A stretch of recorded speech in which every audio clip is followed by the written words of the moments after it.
Από το Πανελλήνιο Ομοσπονδία Τριτέκνων είναι και ο πρόεδρος και αντιπρόεδρος. Εδώ ποιος θα μιλήσει? Η κυρία Ναυροζίδου. Παρακαλώ.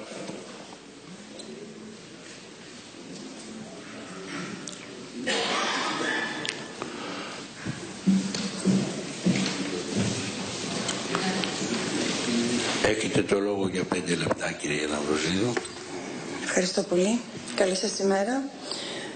Αξιότιμε Πρόεδρε, κύριοι βουλευτές, καλή σας ημέρα καταρχάς. Θέλω να σας ευχαριστήσουμε τόσο εσάς τους βουλευτές της Επιτροπής Κοινωνικών Υποθέσεων που αποδεχτήκατε το αίτημά μας για ακρόαση και κατάθεση προτάσεων της Πανελλαδικής Ομοσπονδίας των Τριτέκνων επί του σχεδίου νόμου σχετικά με την συζήτηση για τις δύο διατάξεις οι οποίες είναι προς την σωστή κατεύθυνση για τα δημοτικά τέλη, που ήταν μια πάγια θέση μας, διότι κάθε φορά που οι Δήμοι ενέκριναν την μείωση των δημοτικών τελών, οι αποκεντρωμένες έστελναν αρνητική τις αποφάσεις τους και κατά συνέπεια δεν μπορούσαν να το εφαρμόσουν οι Δήμοι.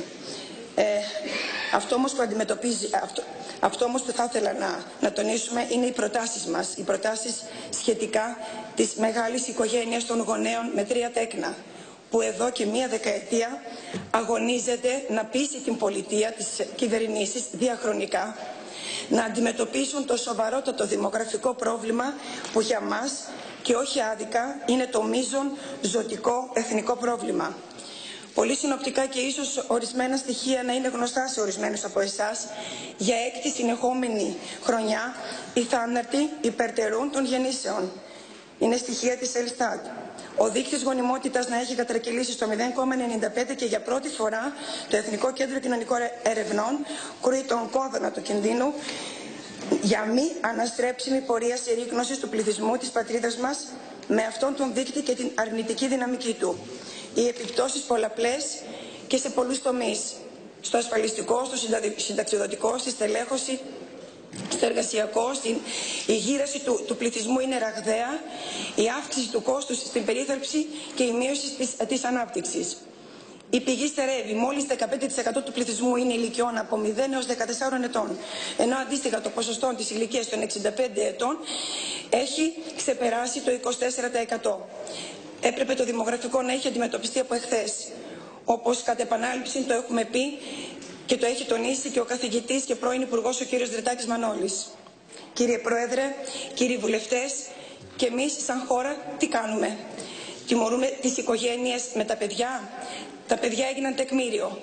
Με τα μνημονιακά μέτρα έχουν οδηγήσει πάνω από το 35% των οικογενειών με 3 παιδιά και άνω στη φτώχεια και την εξαθλίωση. Να θεωρούμε μια πενταμελή οικογένεια με ετήσιο εισόδημα 7.200 ευημερούσα και να την αποκλείουμε από τα προγράμματα της επισιτιστικής βοήθειας για απόρους διανομής οπωροκυπευτικών και άλλων? Δεν είμαστε αμφιλεγόμενοι φορείς. Δεν είμαστε φαινόμενα του παρελθόντος. Εμείς σήμερα ζητήσαμε να τύχουμε ακροάσεως από την παρούσα Επιτροπή, όχι για να επαιτήσουμε, αλλά να απαιτήσουμε τώρα η κυβέρνηση και η κυρία Αναπληρωτής Υπουργός Εργασίας να προσθέσει τη βασική μας πρόταση περί πλήρους εξομοίωσης.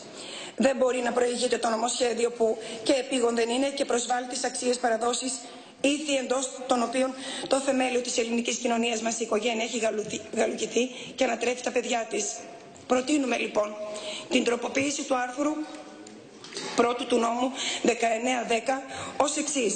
Η τροποποίηση: πολύτεκνοι υπό την έννοια του παρόντος νόμου είναι οι γονείς που απέκτησαν 3 τουλάχιστον τέκνα από 1 ή περισσότερους γάμους ή νομιμοποιηθέντων ή νομίμως αναγνωριστέντων ή υιοθετημένων, τα οποία είναι άγαμα και δεν έχουν συμπληρώσει το 23ο έτος της ηλικίας τους ή σπουδάζουν σε αναγνωρισμένες τριτοβάθμιες σχολές πανεπιστημιακής και τεχνολογικής εκπαίδευσης και ανεγνωρισμένα εκπαιδευτικά ιδρύματα της ημεδαπής ή της αλλοδαπής ή εκπληρώνουν τις στρατιωτικές τους υποχρεώσεις και δεν έχουν συμπληρώσει το 25ο έτος της ηλικίας τους.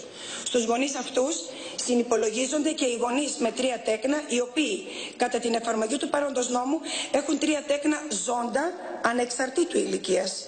Οι γονείς που απέκτησαν την πολυτεχνική ιδιότητα βάσει των διατάξεων του παρόντος τη διατηρούν ισοβίως και απολαμβάνουν ισοβίως τα δικαιώματα που απορρέουν από την πολυτεχνική ιδιότητα.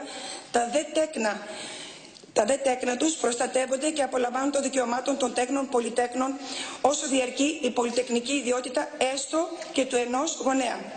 Ομοίως και τα τέκνα 3 και άνω που συνυπήρξαν μαζί έστω και για μία ημέρα απολαμβάνουν τα ίδια δικαιώματα. Για τις διατάξεις του παρόντος η συμπλήρωση ηλικίας θεωρείται η 35η Δεκεμβρίου του έτους αναφοράς. Από την ψήφιση του παρόντος και εντός ενός έτους, με μέρημνα των συλλόγων τριτέκνων και πολυτέκνων, θα ενταχθούν τα μέλη των συλλόγων τριτέκνων στους συλλόγους πολυτέκνων. Τίποτε λιγότερο, τίποτε περισσότερο. Είναι δίκαιη η πρότασή μας, είναι υλοποιήσιμη, χωρίς ουσιαστικό οικονομικό κόστος, διότι σύμφωνα με την γνωμοδότηση που έχουμε από το Γενικό Λογιστήριο του κράτους και είναι προς την κατεύθυνση της συνταγματικής επιταγής άρθρου 21 παράγραφος 5 για την χάραξη της δημογραφικής πολιτικής. Είναι η πρώτη από τις προτάσεις του ομοφώνου πορίσματος της Δικομματικής Επιτροπής της Βουλής των Ελλήνων για την αντιμετώπιση του δημογραφικού προβλήματος και είναι η ίδια η πρόταση που ο ΣΥΡΙΖΑ αποδέχτηκε και 2 φορές την κατέθεσε ως σχέδιο νόμου το 2007 και το 2012. Εάν παρελπίδα που δεν θέλουμε να πιστέψουμε αρνείται η κυβέρνηση στην συνολική και σωστή αντιμετώπιση του δημογραφικού προβλήματος επί των διατάξεων του παρόντος νομοσχεδίου, προτείνουμε και είναι αναγκαίο να διασαφινιστεί η διάταξη που αναφέρεται στον νόμο 2643-1998